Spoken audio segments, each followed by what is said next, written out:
month and a half, this bed's going to be free. And I want to plant my kumara in here, or sweet potato. It's called kumara here in New Zealand.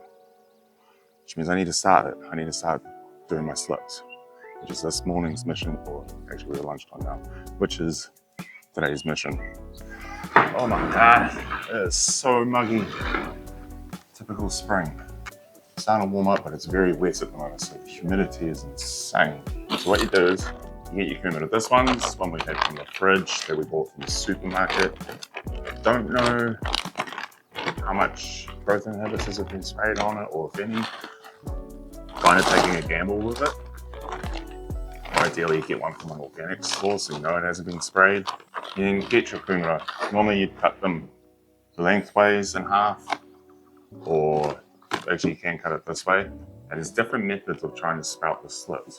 The slip is the shoot of the kumara, or sweet potato. It's called a slip, whereas potatoes are called chits. Kind of makes you wonder who came up with these names.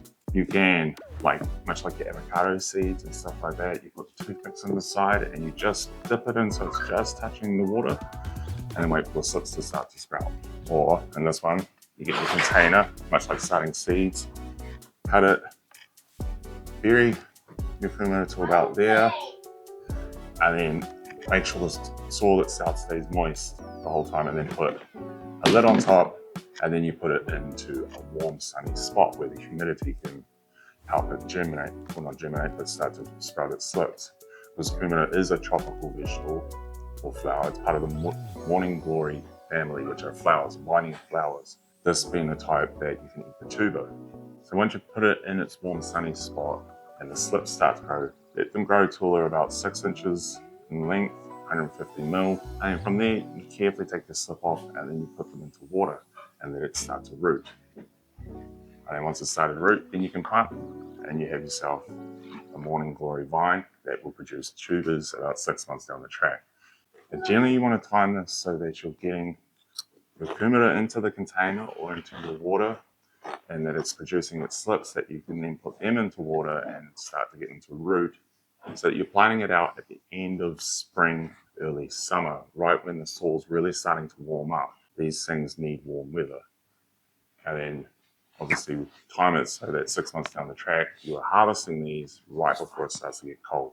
They are a perennial plant, meaning that you leave a tuber behind in the soil, guaranteed next summer you're going to have another kumara plant starting to sprout, much like your potatoes, artichokes, the Jerusalem artichoke, yacons, all those sort of types of tubers. If you leave them in the ground, they will sprout again the next season. They'll just die off over winter because they're not frost tolerant. So, Larry's got our soil ready. Doesn't have to be anything special. Just needs to be something that's going to obviously retain the moisture and help it start to sprout its slips. Get your soil ready. We then get our kumara or sweet potato. We will slightly bury it. Is there any more potting mix, baby?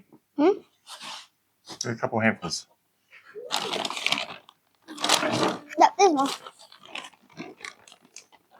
But not much. And then moisten your soil with water. Nothing too crazy. We obviously don't want the kumara to start to rot. No, or else we can't eat it. Oh no, obviously it won't grow. Else it won't grow and we can't eat it. Because if it does grow but it rots, then we still can't eat it. And that's a disappointing thing. It is, very much so. Because we just made a video about it and then it didn't work out. Pretty much. Yep. But that's what happens sometimes on a homestead. You have these big grand plans and then nothing works out. Yeah. And it's just one of those things. So now, lid on, and then we'll put it in somewhere sunny and warm. I'm going to put this in the bay window in our kitchen where it gets the morning sun till about, I think it's about 11 o'clock. But by then, that bay window area is quite warm, and this should have enough humidity in there to keep it going through until the next time it has the sun. And then hopefully in the next few weeks, we should start to see some slip sprouting. Fingers crossed, taking a gamble, having a kumara from a big chain supermarket where it's probably been sprayed with growth inhibitors. That being said, my garlic that we're about to harvest, we're just garlics from China. that were from the supermarket. And I've managed to get all of them to sprout. All of them sprouted. All of them have grown. What they produce, yet to find out. It could actually produce nothing. We might end up with a bit of a bunt harvest, but we'll see. 2 months' time, that'll be the end of November, coming into December. We'll be harvesting our garlic, maybe a little bit sooner, and planting out our slip.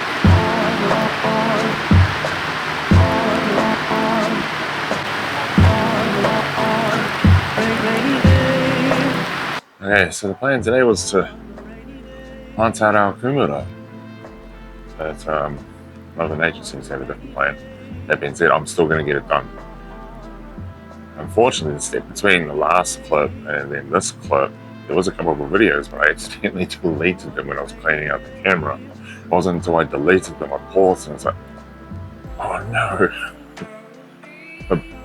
The clips I did delete were basically the kumara had sprouted. I'd taken those slips from that kumara and put them into the water. Like this, using the glad wrap to hold them up and steady on, which you can just plop them into the water as per usual, as anyone would. And just keep topping up the water, keeping the water itself aerated. By aerated, I mean as you pour the water into the glass, there's dissolved oxygen in it, and the roots are able to breathe properly and feed off that and not go anaerobic and just die anyway. Or every now and then just give the jar of water a shake. I also had a couple slips on the kumara that start to sprout their own roots. So I put them into their little pots themselves. They seem to be doing really well, far better than the ones that were in the water themselves. And then I put the kumara back into the humidity dome and I've ended up with even more slips. So I'm thinking we should have some roots going on.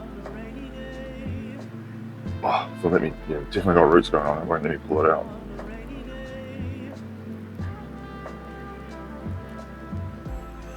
Thinking I'll cut the ones off with the roots, just with a piece of the kumara, and I'll plant them as their separate slips as well. And then even just for fun, I might even just plant the kumara itself into where I'm going to put the slips and see what happens. See if we end up with even more, or just a bigger plant at least. So, I'm going to try and record me putting them out into the garden. But judging by this rain, I probably won't be able to. But the next step is just planting out, which everyone has seen, which you've seen in my videos and probably heaps of other gardening videos. Is just plant them out, a little bit of fertilizer, water them in. A day like this is perfect, where there's no sun and it's wet, damp anyway. And it's going to be a little bit of rain for the next couple of days, so kumaras will be very happy. They've been hardening off really well. They actually love the sun more than any of my other seeds. They started hardening off. Their kumara slips themselves would thrive. They wouldn't even show a little bit of stress wilting compared to the other seedling. We're now December. Hopefully by March, April next year we will harvest and we can have a good feed of kumara. Hey Dre. Other than that, I'll see you in the next one.